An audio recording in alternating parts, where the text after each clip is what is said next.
Before we start, just a quick reminder to hit that subscribe button. Only 2% are subscribed. At 1,000 subscribers, I'll be posting a special video. The stroller started moving before I even saw it shift. By the time I looked up, it was already drifting away. I'm Emma and I'm 29, and my brain still replays that slide. I swear for half a second, I thought it was my imagination. Then I saw the front wheels tip toward the lane and my stomach just dropped. 2 seconds earlier, I was crouched near the passenger door digging for wipes. My husband stood by the stroller and muttered something about checking a message. He said, "I got her, you grab the bag," and it sounded casual. I believed him because of course I did. He was right there. If you freeze one frame right there, everything still looks normal. I heard the little click first, that soft release of the brake. The stroller rolled inch by inch and he kept staring at his screen. I straightened up with the wipes in my fist and saw empty space. The stroller was already a few feet away, picking up speed toward traffic. My throat tried to shout his name and nothing came out at first. When the sound finally broke free, it came out like a scream. He jerked his head up, confused, like I had shouted in a movie. I dropped the wipes and ran because my body moved before any thought. The wheels bumped over a crack and the stroller angled even sharper downhill. I remember the wild thought that I was not going to reach her. A car turned into the row right, then nose first into our path. The driver was still mid-turn and I saw his smile fade flat. He hit the brakes hard enough that the front of the car dipped. Tires shrieked and that sound lives somewhere behind my ribs now. I dove for the handle and my hand slipped once on the foam. The stroller tipped forward just enough for one tiny shoe to lift. I caught the handle with both hands and yanked it sideways with everything. The stroller slammed down on all four wheels and my knees smashed pavement. The car stopped maybe 2 arm lengths away with the engine still whining. My baby started wailing, then like her body had finally processed the terror. I checked her face first, then her chest, then every limb in a rush. She looked stunned more than hurt, wide eyes wet and searching for me. I pulled her out of the straps and held her against my chest. Her little fingers clawed at my shirt like she wanted to climb inside. I realized I was sobbing too loud in the middle of that lot. The driver flung his door open and just stared between us and my husband. "You almost got that kid killed," he yelled, and his voice shook hard. I flinched even though the words were not for me, not really. My husband still stood near our parking spot, phone half raised in his hand. He looked from the car to me, to the empty space beside him. "I thought the brake was on," came out of his mouth in a mumble. He walked toward us slow, like his legs did not understand the urgency. The driver kept talking about speed and responsibility, and what if he had not stopped? People near the entrance turned and watched because drama beats coupons every time. I could feel their eyes on my scraped knees and shaking arms, and I hated it. My husband tried to reach for our daughter, and she clung tighter to me. He said, "Let me hold her," and his voice finally cracked around the edges. I stepped back without planning it, and his hand just hung in the air. I saw his screen still lit up with some notification that suddenly looked obscene. In that moment, the phone felt louder than the car, than the screaming tires. "She needs to get checked," I heard myself say, and my voice sounded strange. Not hysterical, not calm, just flat, like someone reading lines from far away. I told the driver we would take her to urgent care, and he nodded once. He kept saying he was sorry and that he saw her just in time. I thanked him anyway because I needed to aim my fury somewhere safe. My legs shook on the way to our car, and it annoyed me. I buckled her into the seat with careful fingers that would not stop trembling. Every tiny sound she made punched straight through my chest on the drive. My husband kept glancing at her through the mirror, then at me, then away. The silence between us stretched tight and ugly, like something ready to snap. Back then I kept telling myself accidents happen and people get distracted. I repeated that line in my head like a little prayer against panic. But under all that, a new thought started to scrape at the edges. If I had looked down for 2 more seconds, she would be gone. I did not know it yet, but that question would never really leave. The nurse clipped a sensor on my daughter's tiny toe and I flinched. She wriggled and whimpered, and I tried not to yank her away. My husband leaned back in the chair and went, "Yeah, first hospital visit already." He gave a short laugh like this was some goofy milestone for a baby book. I stared at him so hard my eyes actually hurt from holding it in. He lifted his hands a little like relax I'm joking and looked around. That move made me feel insane like. Maybe I really was too intense. My daughter's cry jumped a notch and my pulse jumped with it in sync. The nurse checked the monitor then glanced between us like she felt the static. I wanted to say he almost let a car hit her but my tongue locked. The doctor pushed the curtain aside fast enough that I jolted upright on the bench.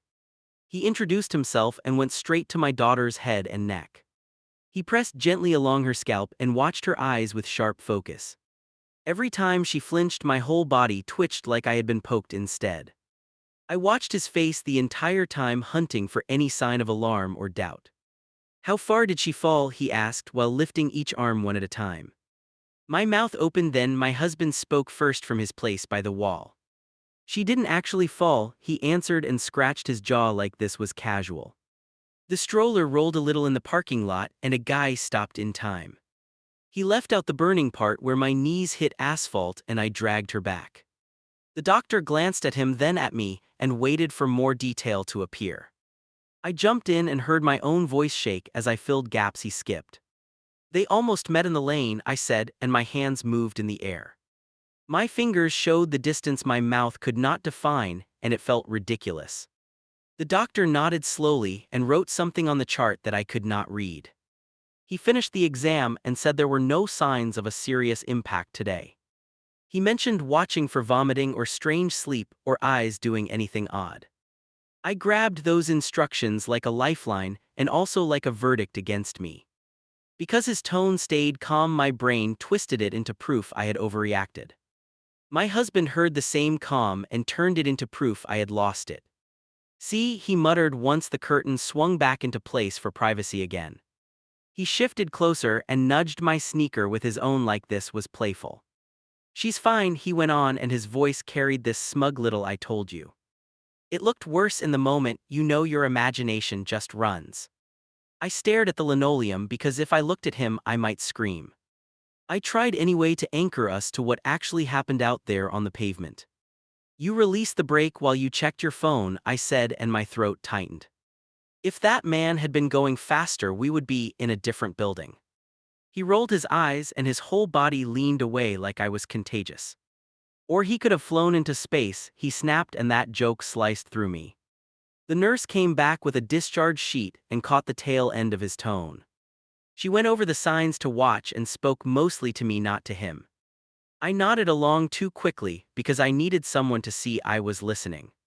My husband folded the paper twice and shoved it into his pocket without reading. That tiny motion told me exactly how seriously he planned to treat this near miss. On the way out he held the door and tried this forced light chuckle again. "Our kid is tougher than you think," came out of his mouth through that grin. He added, "You almost tackled her and the stroller anyway, you saved the day." Technically that should have sounded like praise, but it felt like a shove. Like he was handing the whole mess back to me wrapped in sarcasm and guilt. In the car he buckled himself then glanced at me like he expected applause. "I kept it together back there," he remarked and tapped the steering wheel twice. "You were kind of freaking them out with all the questions, you know." I looked at our daughter in the mirror and counted her breaths to stay calm. Every exhale felt like a vote against his version, and I clung to that rhythm. Traffic crawled and the quiet pressed on my ears until I finally broke it. "What if he hadn't seen her in time?" I asked, and my voice stayed low. He exhaled sharply through his nose like I had just brought up a conspiracy. "But he did," he answered and shrugged one shoulder like that ended the discussion forever. "That's the point, nothing actually happened, you just scared yourself." That phrase lodged somewhere sour and would not slide down no matter what. "Nothing actually happened" kept bouncing around my skull louder than the car earlier. I started doubting myself on the ride home in real time right there. Did I exaggerate the distance? Did my panic stretch it? Did I distort it? That was the first moment I realized how easy it might be to rewrite reality. "I told you," she launched the stroller like a cannon. That was the first line I heard when I walked into the kitchen. His phone was on speaker on the counter next to the baby monitor. Our daughter slept in the next room while he turned me into a joke. My hand froze on the fridge handle and stayed there like it got stuck. On the phone, his mom did this high little laugh that grated instantly. Emma's always been anxious, she chirped, and the word dug straight under my skin. He chuckled along and added, Ed, she freaked out the whole urgent care staff. Apparently, I had gone from terrified parent to hysterical entertainment in one afternoon. I stood there listening to them build this shared version where he was the calm hero. That poor driver probably thinks she'll sue him or something, his mom went on. Her voice had that pitying tone like I was an embarrassing neighbor on television. I stared at the baby monitor light blinking steady while my chest buzzed. Honestly, a part of me wanted to unplug his phone and throw it. Instead, I reached over and tapped the speaker button with one sharp finger. His head snapped toward me and he fumbled the phone off the counter. It clattered across the surface and he grabbed it before it hit the floor. Hey Mom, let me call you back, he muttered while walking down the hall. He disappeared into the bedroom with the door nearly shut but not fully. So I still caught his muffled, she's right here, I'll deal with it. That word deal landed hard because I wasn't a leaky faucet or a bill. I stood in the doorway with my arms folded tighter than I intended. He ended the call and leaned against the dresser like he needed support. What was that, I asked, and my voice came out low and clipped. You told her I pushed the stroller like some maniac on caffeine. He rubbed his forehead like I was causing him a tension headache already. I was obviously exaggerating, he replied and waved one hand in this loose circle. You kind of did shove it, though you were in a rush, remember?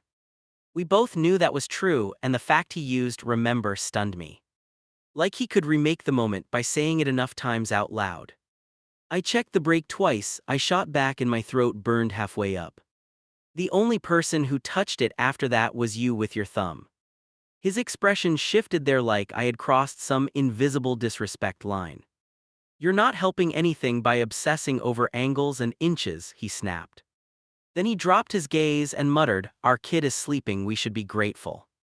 That guilt move almost worked because gratitude is a hard thing to argue. My shoulders sagged for half a second before another thought barged in hard.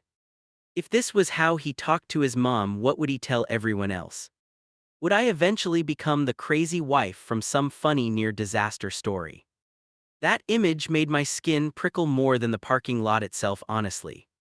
Later that week, he invited a couple of friends over to check on us. That's how he phrased it while opening a bag of chips one-handed. I knew what it really was the minute the first guy walked in.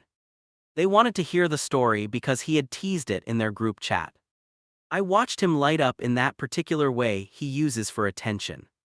So picture this, he started while leaning back against the counter again. I stood by the sink rinsing a bottle, but my ears locked on him. Emma does this dramatic shout and flies across the asphalt like an action star. One friend whistled and the other laughed and slapped the edge of the table. He added stroller barely moved, but she was ready to sue the universe. I almost dropped the bottle then because the gap between barely moved and reality hurt. My knees still had faint scabs from that barely, and he knew it. They looked over at me waiting for some funny confirmation or self-own. I forced this thin smile and felt it crack at the edges immediately. Yeah, wild day came out of my mouth, and even I hated my tone. One friend nudged him and said, dude, you gotta chill, she just cares. It sounded harmless on the surface, but it locked me in that role. The overprotective caricature they could tease while he played the laid-back saint. Inside, I wanted to grab both of them and replay the sound of tires. I wanted them to hear how close it had felt with their own bodies. Instead, I walked to the bedroom, grabbed my phone, and sat on the floor. I opened a blank note and wrote parking lot incident at the top. The word choice felt absurd, yet I needed something neutral to trick myself. Then I listed each beat I remembered from the moment we stepped outside. Every detail that might later be called imagination went into that file on purpose. I described where he stood when he checked his notifications and ignored the stroller. I wrote how far the wheels rolled before the driver turned into our row. I included that the man yelled at him, not me, while my hands shook. Typing it out made my heart race again, but it also grounded me. This was my record for the day. He already started rewriting by habit. He walked in while I was still hunched over the screen, legs crossed. "What are you doing?" he asked, and there was this suspicious edge to it. "Writing things down so I don't start doubting myself later," I answered. He blinked at me like I'd announced I was cataloging clouds for fun. "That's excessive," he scoffed and added, "You're letting one scare define everything." NG. I looked up and met his eyes without blinking until he looked away first. "One scare where our child almost rolled under a moving vehicle," I reminded him. I purposely used calm pacing so he had to sit with every syllable. "I'm not going to pretend it was a quirky anecdote for beer night." He shrugged, then tossed out, "Whatever helps you sleep," and walked out of the room. That phrase stuck longer than the shrug, if I'm honest. Because it was "whatever helps us," it was pointed directly at my sanity. He wanted this to be my personal phobia so he could stay blameless. Once I noticed that pattern, I started spotting it in smaller moments too. Anytime I raised a concern, it became Emma and her dramatic nerves again. Looking back, I wish I had understood how dangerous that framing would become. Not just for my own head, but for future arguments and decisions around our kid. If everyone believed I always magnified risk, then my warnings could be ignored. All he had to do was keep telling the friend version with that relaxed grin. Meanwhile, I clung to a notes app as if it were a life jacket. "You're not taking her alone." The words jumped out before I could dress them up. He already had the carrier straps half over his shoulder near the door. He froze and slowly lowered one strap back down like I'd pulled a fire alarm. "You serious right now?" he asked, and his jaw moved side to side. My daughter kicked her legs on the playmat and squealed at nothing important. My chest tightened because that sound made me want to say yes, go. Instead, I stepped between him and the hallway like some awkward security guard. "Not near streets," I added, and my palms had started to sweat again. "Not until we figure out how this is never happening again." He laughed once, short and sharp, then looked at the ceiling like for patience. "So I'm banned from walking my own kid now?" he asked without humor. "That's not what I said," I answered, and my voice shook just a little. "I'm asking for rules so we don't almost lose her a second time." He tossed the strap onto the chair, and it thunked louder than it should have. "Rules," he repeated, and his eyebrows went up like I'd suggested a parole officer. "You mean me on a leash while you follow behind taking notes?" That last part stung because, yeah, I had been writing things down obsessively. "I mean both of us," I pushed back and forced myself to hold his stare. "No scrolling while you're in charge, period, and double-checking breaks together." He paced 3 steps, then came back and planted his hands on his hips. "You don't trust me around my own child," came out in this low, hurt tone. He knew exactly where to aim that line, and it landed right in my ribs. "If I say yes, I'm a monster. If I say no, I'm lying." I stayed quiet long enough that his eyes flashed like he thought he'd won. "I don't trust you distracted," I finally answered and felt my throat burn. "That's different and you know it, and I'm not going to pretend otherwise." His mouth opened, then closed like he needed a new script fast for this. He grabbed his keys anyway and jammed them into his pocket in jerky motions. "I need air," he muttered, and the door clicked behind him harder than necessary. The silence after that was strange because the apartment still had baby sounds. She gurgled and kicked and smacked her hands together in these little bursts. Meanwhile, my heart pounded like I'd just run the length of the parking lanes. Part of me wanted to text him and apologize just to stop the tension. Another part pictured that rolling carrier and my knees stuck on rough ground. Later that night, when she finally slept, I pulled up therapists on my phone. My fingers hovered over different names while he flipped through channels behind me. "If we had someone neutral, maybe this wouldn't feel like me versus you," I said. He didn't look away from the screen at first, and that silence hurt more. "Are we really at the therapist stage over one bad afternoon?" he muttered eventually. "One bad afternoon where we almost didn't bring her home," I answered without blinking. I heard the way my voice slowed on that sentence like I needed each word. He shifted on the couch and scratched his neck and finally met my eyes. "What exactly would we even talk about?" he asked, and that almost made me laugh. As if we didn't have a full rewrite of reality between us already. I keep questioning my memory, and that scares me more than the car did. That came out faster than I expected and surprised both of us for a second. He watched me study my own hands while I waited for him to dismiss it. Instead, he sighed long and heavy, then tossed the remote onto the table. Fine, we can try a couple sessions if it gets you off this loop. That little condition tagged onto the end told me exactly how he viewed it. Therapy as a tool to fix my anxiety, not his choices near moving vehicles. Still, I clung to the part where he had agreed because I needed any help. I made the call the next day during nap time with my heart racing. Even saying the words "close call with our baby" to a stranger made me sweat.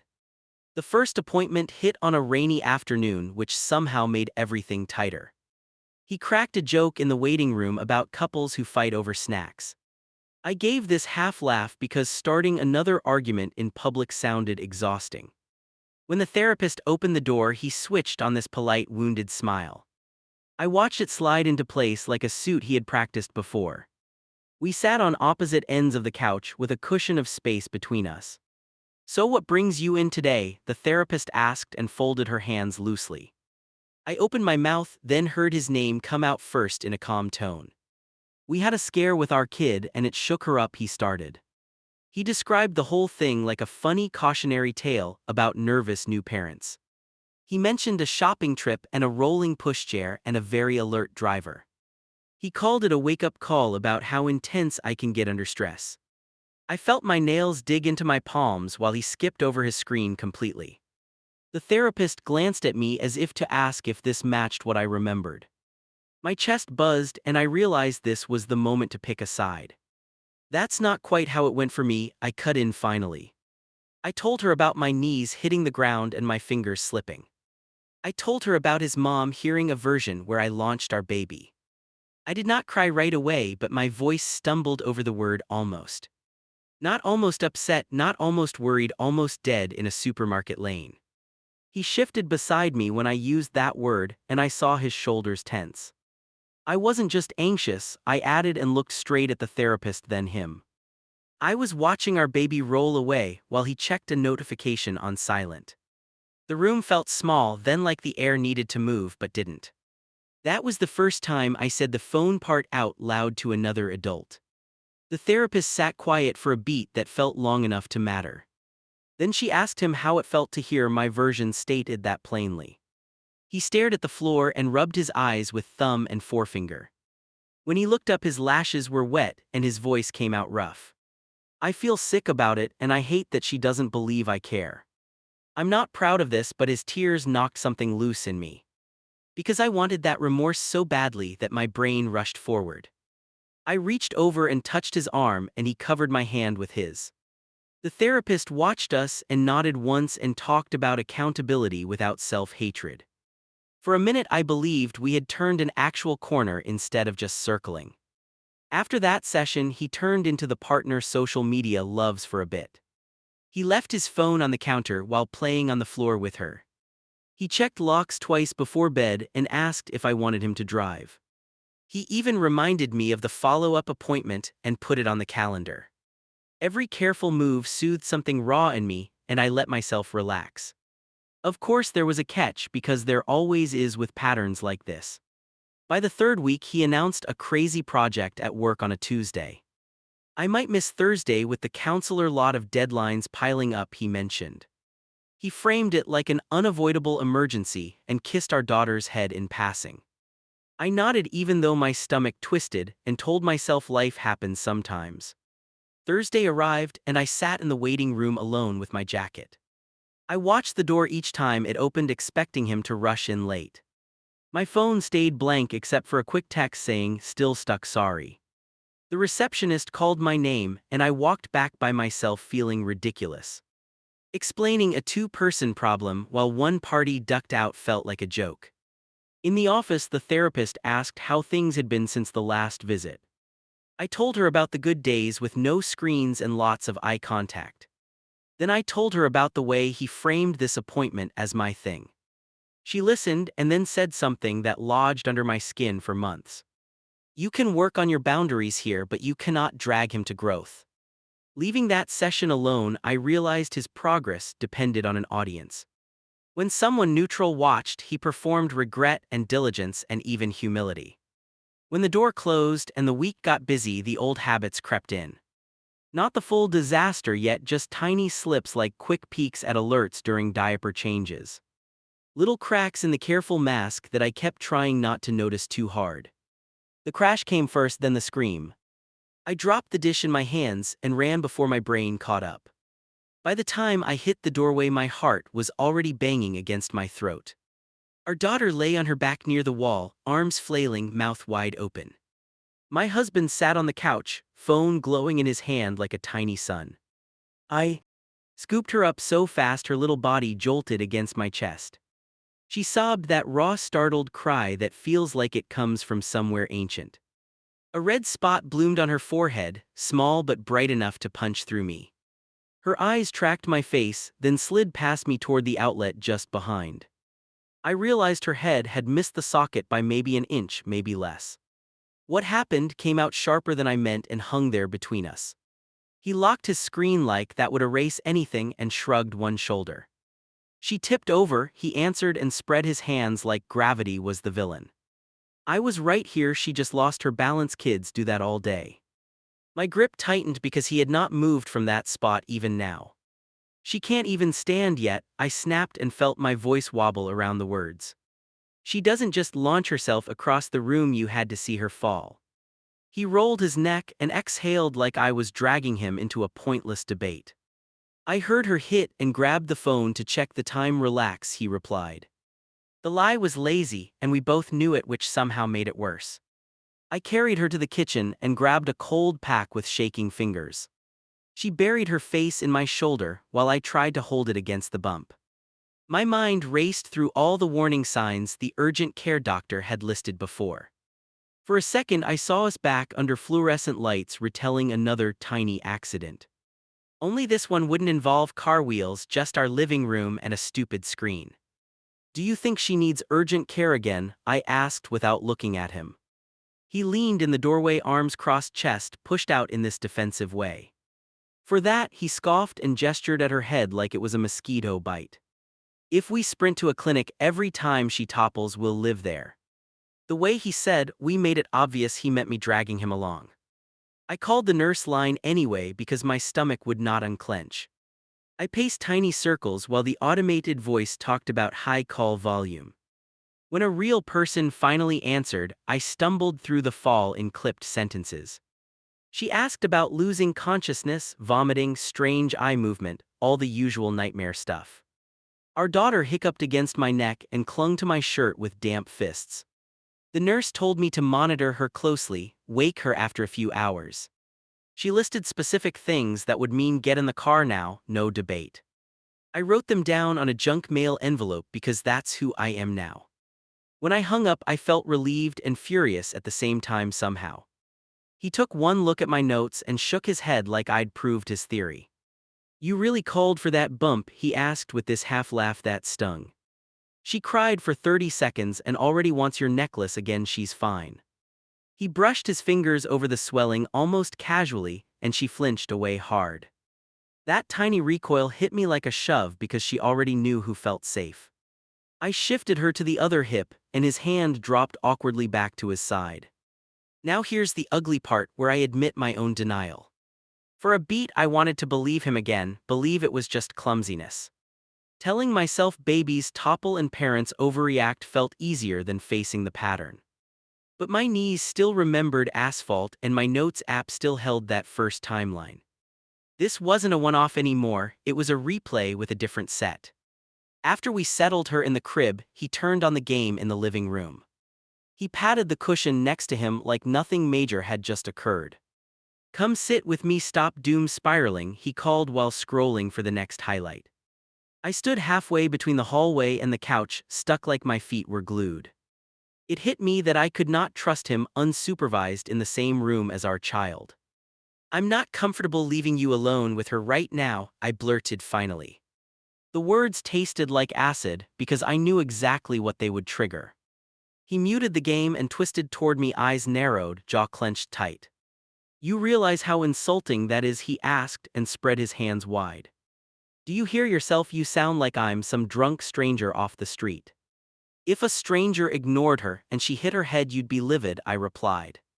Hearing my own tone made me wince, but I did not back off this time. It's the same outcome whether you share her DNA or not. Her skull is fragile. He shot to his feet and stepped closer like he could stare me into submission. I am not a danger to my family, he insisted, and his voice dropped low. The crazy thing is, I believed that he loved her completely. That belief had kept me quiet after the first incident and through the half therapy. But love without focus is still risky when you are the adult in the room. I realized I was tired of grading him on intention while my kid paid in bruises. That shift in my head felt small from the outside but massy. V inside my chest. He grabbed his jacket and rattled off something about needing space from my accusations. The door shut hard enough to rattle the frame, and our daughter stirred briefly. I crept into her room and watched her tiny body settle back into calm breathing. My hand rested on the rail while I counted each inhale like it might vanish. For the first time I thought not how do we fix us, but how do I get her out? I opened my laptop at the table with that thought still pulsing. This time I did not search therapists or articles about managing anxiety. I typed family lawyer near me, safety concerns, not cheating, not violence, into the bar. Even writing those words made my heart bang like I was breaking some sacred rule. But my fingers kept moving because fear for your child is louder than guilt. Websites popped up with contact forms and promises about custody and visitation. I clicked one that offered a free consult and stared at the empty message box. Then I wrote the simplest thing I could manage in that moment. My husband gets distracted with his phone and our baby has had 2 near serious injuries. I don't know what my options are, but I need to plan for leaving. Reading that back made my throat close up like I'd just confessed a crime. I hovered over the send button long enough for my palm to start sweating. Then I pictured that red mark on her forehead and the outlet an inch away. I hit send before I could talk myself into waiting for a third warning. The little message delivered line felt more solid than any apology I'd heard in months. After that, I opened a rental site and started plugging in numbers. Monthly cost, deposit estimates, distances from daycare, all of it in plain text. I filtered for units that allowed kids and maybe one small pet someday. Every listing felt both impossible and weirdly doable, like a life I hadn't earned. I saved 3 places and took screenshots in case he ever touched my account. Before bed, I packed a small bag and tucked it behind my hanging clothes. Basics for her, a few things for me, important papers in a folder. My hands shook the whole time, but my mind felt oddly quiet and focused. I zipped it up and stood there listening to his shower run down the hall. That sound used to mean comfort, now it just meant I still had time to prepare. Later I lay in the dark between his loud sleep and our daughter's soft breaths. He draped an arm over my waist like nothing about our life had shifted. I stared at the ceiling and counted each tiny exhale from the crib through the monitor. Somewhere during that count, I made a decision I haven't walked back since. I would rather be a single parent everyone calls dramatic than a married one planning a funeral. I snapped the car seat buckle over her pajamas before the sun came up. My hands moved fast but careful, muscle memory over pure adrenaline. The overnight bag sat on the floorboard already, heavier than it should have been. In the doorway behind me, our apartment looked normal, like a rental ad.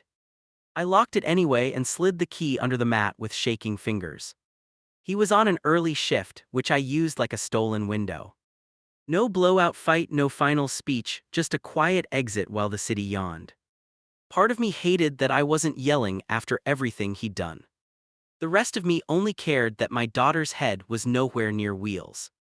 I checked her belt again and drove away before I could change my mind. The new place smelled like fresh paint and old decisions. A friend from work met me there with coffee and 3 mismatched mugs. She held the door while I carried the car seat and the diaper box. "You sure?" she whispered once, eyes flicking over the bare walls and echo. "No," I answered, and that was the most honest thing I said all morning. My phone stayed face down on the counter until it buzzed nonstop. First came the texts asking where I was, quick and annoyed. Then a photo of our empty bedroom with a line of question marks. Finally, one that made my fingers go numb for a second. You took my child without permission. What is wrong with you? I called instead of typing because tone matters when things explode. He picked up on the first ring, breathing hard like he had run. Where are you? Burst out of him before hello even hit the line. With our daughter in a place where she won't roll into traffic again. The second I mentioned that, he let out this bitter laugh that chilled me. You are still milking that stupid scare, he snapped through the speaker. You kidnapped my kid over your imagination and some internet lawyer. I looked at the rental contract on the counter and swallowed hard. This isn't kidnapping, this is me putting distance between her and your distractions. He went quiet for 3 beats, then dropped the word custody like a threat. That afternoon my inbox dinged with a message from the attorney. We set a consult for 2 days later on my lunch break. I brought a notebook, my file of timelines, and a knot in my stomach. The lawyer listened while I described the supermarket lane and the outlet incident.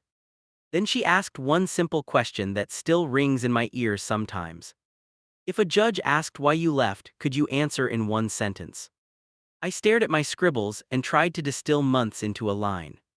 He keeps choosing his phone over basic safety and calls me crazy for noticing.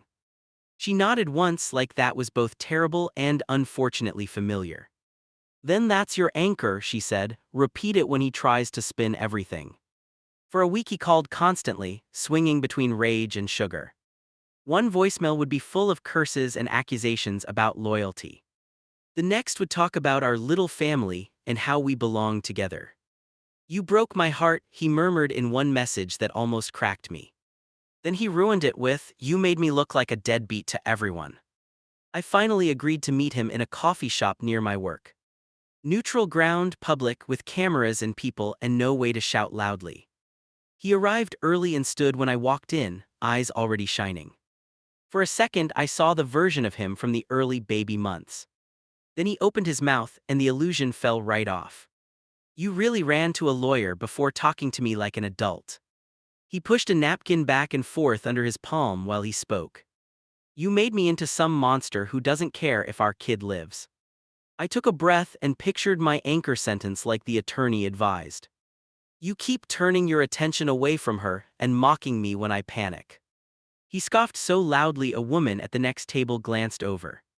I looked at my phone, people do that, no one died. There it was again, that casual erasing of risk into nothing. You're acting like I dangled her off a freeway overpass for fun. My jaw clenched because he always jumped from criticism to absurd extremes. I'm acting like her brain is still soft and needs adults awake. I kept my voice level, which took effort. I felt in my shoulders. You had 2 huge warnings and laughed at both, then blamed my nerves. He leaned forward, elbows on the table, eyes staring hard into mine. I cried in therapy for you, he hissed. Apparently that wasn't enough. That line hit me wrong, like he was cashing in tears as currency. I didn't need a performance, I answered, fingers wrapped around my cup. I needed you to stop staring at notifications while she moved toward danger. He slapped his palm on the table, making silverware jump slightly. This is about control, he accused. You want to own every decision forever. The old me would have crumbled right there and started apologizing. This version had a tiny apartment key in her pocket and a packed bag. I want her alive, I replied softly and watched his face flicker. You want your pride untouched, I added, even if that costs her safety. For once he didn't have a comeback ready, just a slow shake of his head. A week later he discovered a whole new audience for his story. Mutual friends started sending screenshots from his social media. Long posts about moms who weaponize fear and kids used as bargaining chips.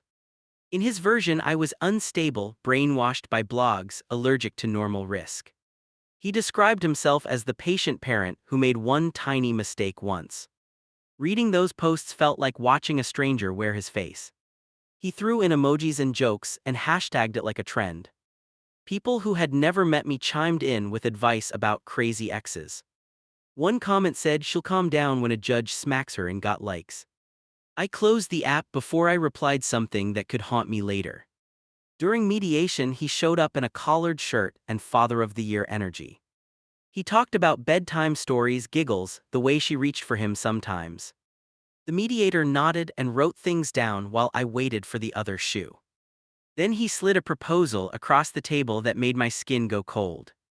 50-50, it read, with no mention of phones or safety conditions anywhere. You want her half the time with no rules about devices around her. My voice shook a little, more with anger than fear by that point. You couldn't even make it through a 30-minute session without checking alerts. He flushed dark and clenched his jaw but kept his tone smooth for the room. You can't restrict my parenting because you live in constant panic mode, he replied. The mediator cleared her throat and asked about specific incidents, details, dates. I opened my folder and laid out my notes one by one. The parking lane, the fall by the outlet, the nurse line instructions. I hated how formal it looked, like I was submitting homework about my own life. But as I talked, I watched the mediator's eyes sharpen at certain points. Have you considered starting with supervised time and building from there? She asked high.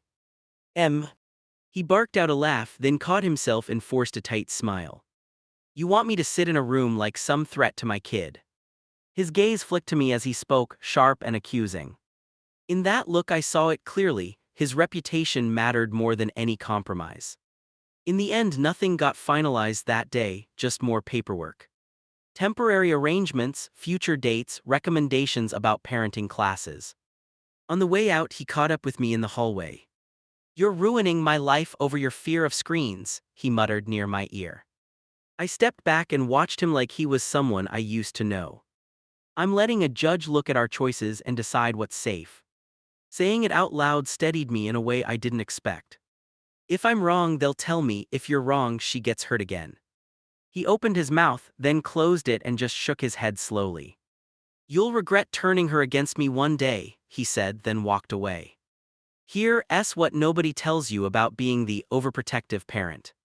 You don't get balloons or thank you speeches or grateful text messages. You get eye rolls and accusations and memes about helicopter moms. You also get a child whose skull stays intact, whose lungs keep working. And in quiet moments, that trade stops feeling like a choice at all. Now, when he picks her up for his current limited visits, I watch closely. He must follow certain guidelines: no scrolling while supervising, safety class completed. A third party handles exchanges, which helps more than I thought it would. He still sends long messages about personal growth and grace and fresh starts. Between them, he posts complaining rants about family court to people who clap. Will he ever fully understand why I left when I did? Honestly, I stopped making that my project the day I slid that key. He can think I'm cruel, hysterical, vindictive, whatever story helps him sleep. What I know is this: I will never again gamble her life on his focus. If that makes me the villain in his version, I'll wear the horns gladly.